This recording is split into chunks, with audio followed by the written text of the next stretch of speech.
more years ago than I really care to remember, I had the responsibility and pleasure of taking parties of children on schools' cruises. Those were the days when you could take a party of children abroad for £56 and sail from Southampton, go right the way across the Mediterranean, call in and spend 3 days in Haifa, and then call at Athens and Genoa on the way home. Those days are long gone. But on both occasions, I do remember Christmas Day, because on that particular day we were there on the Sea of Galilee, out in the middle, and the boatman turned the engine off. And even teenagers were quite overcome by the peace and the quiet on the Sea of Galilee at that time. So that hymn has quite considerable resonance for me. Pilate asked Jesus, "What is truth?" We might ask, "What is peace?" And we might come up with a long list. Google gave me some ideas. Tranquility, calm, silence, stillness, privacy, retirement, although there's not a lot of peace if the grandchildren are around, but hey-ho. Freedom from interference, law and order, harmony, goodwill, friendship, all these things we might put under the category of peace. Peace means being free from persecution due to one's nationality, immigration status, race, ethnicity, political affiliation, religious beliefs, or lack of them, or sexual preference. Peace is freedom from violence, from peers, partners, families, strangers, and the state. There's one gentleman at the moment who feels very angry that the state has treated him very, very badly. Now he's been released from prison. He's expected perhaps to pay for his board and keep, although I hear this morning that that law has now been rescinded and he won't have to do that. Peace is compassion for others. Peace is being able to grow and thrive and be who you are. Peace is freedom of thought. Peace is being willing to accept the religious practices of others and respect them, or even those who don't have any faith. Peace is an ideal society, living in friendship and harmony in the absence of hostility and violence. In a social sense, peace is commonly used to mean a lack of conflict and freedom from fear, violence between individuals or groups. But if we read the papers and watch the television, there's not a lot of peace around. And it certainly can't be found in the home of the Prince of Peace. The news from Israel over recent weeks has been quite alarming. A government that wants to overturn laws that protect the rights of people and stop a government from becoming too right-wing. Peace is not to be found in Israel. And there doesn't seem to be any willingness to share with the people on the West Bank or those living in Gaza. I'm sure most of those people, like us, would prefer just to live quietly in peace and get on with their own lives, farming their own land, looking after their fig tree, getting their crop of wheat ready in Ukraine, to send off to all sorts of parts of the world. But there isn't the peace to be able to do it. We remember the story during the First World War, the very first Christmas of that war, when for just a very short time, men from both sides were able to lay down their guns, their weapons, and enjoy a game of football. For just a little while, there was peace.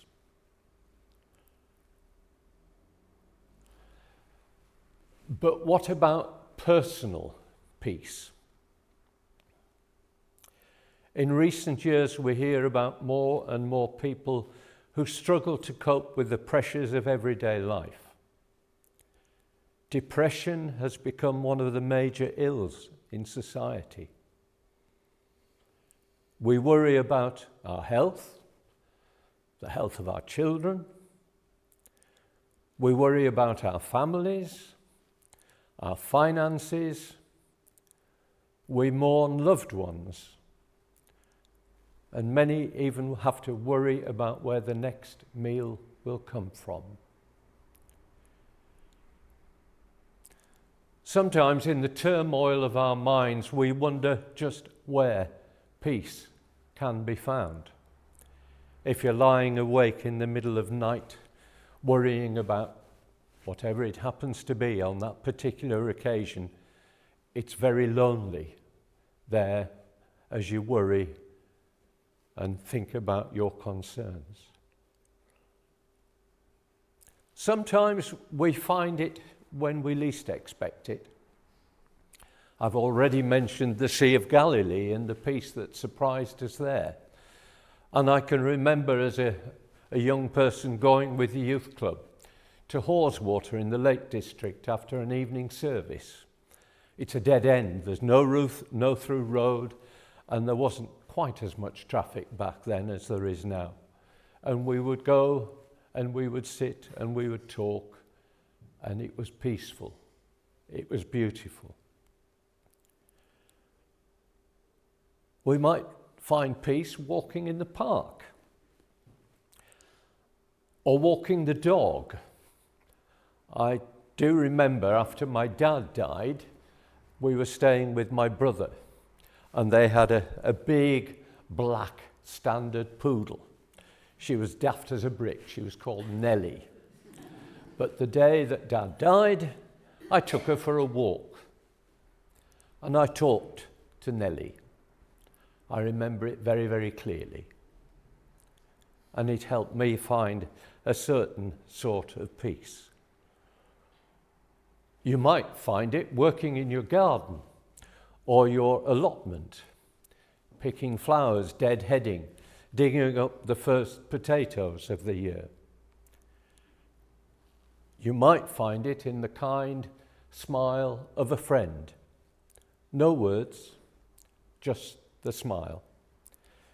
The comfort of another person's presence. I'm sure we could all add to that list. We're going to hear two short readings from the Bible. One that reminds us of a promise, and one a challenge. The first is from the book of Isaiah, chapter 9.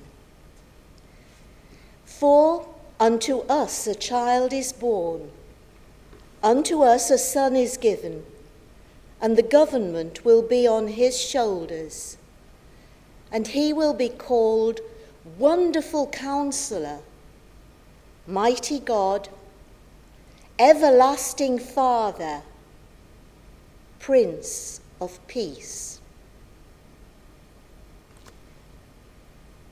And in the New Testament, we read that having been surrounded by crowds and teaching them all day, Jesus must have been very weary, and he needed to get away from it all.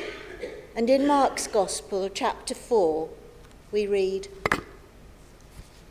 That day, when evening came, he said to his disciples, Let us go over to the other side of the lake. Leaving the crowd behind, the disciples took him, just as he was, in the boat from which he'd been teaching, and there were other boats out on the lake with them. A furious squall came up, and waves broke over the boat so that it was nearly swamped. And Jesus was in the stern, sleeping on a cushion. The disciples woke him and said to him, "Teacher, don't you care if we drown?" And he got up, rebuked the wind, and said to the waves, "Peace, be still." And the wind died down, and it was completely calm. And he said to his disciples, "Why are you so afraid? Do you still have no faith?" Sri Chinmoy, of whom I had never heard, was an Indian spiritual leader, prolific author, artist, poet, and musician. He held public events such as concerts and meditations on the theme of inner peace. He advocated a spiritual path to God through prayer and meditation.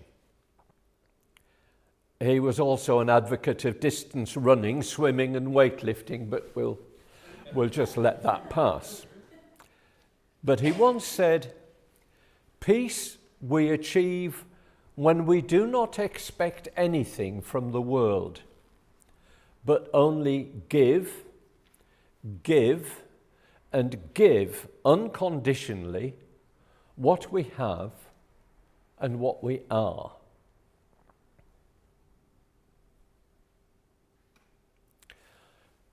Jesus, on the other hand, probably gives us the best solution to whatever troubles us and disturbs our peace. These verses from the Gospel according to John chapter 14 sum it all up. "Do not let your hearts be troubled. You believe in God, believe also in me. If you love me, keep my commands." The Holy Spirit, whom the Father will send in my name, will teach you all things and remind you of everything I have said to you. Peace I leave with you. My peace I give you. I do not give to you as the world gives. Do not let your hearts be troubled, and do not be afraid.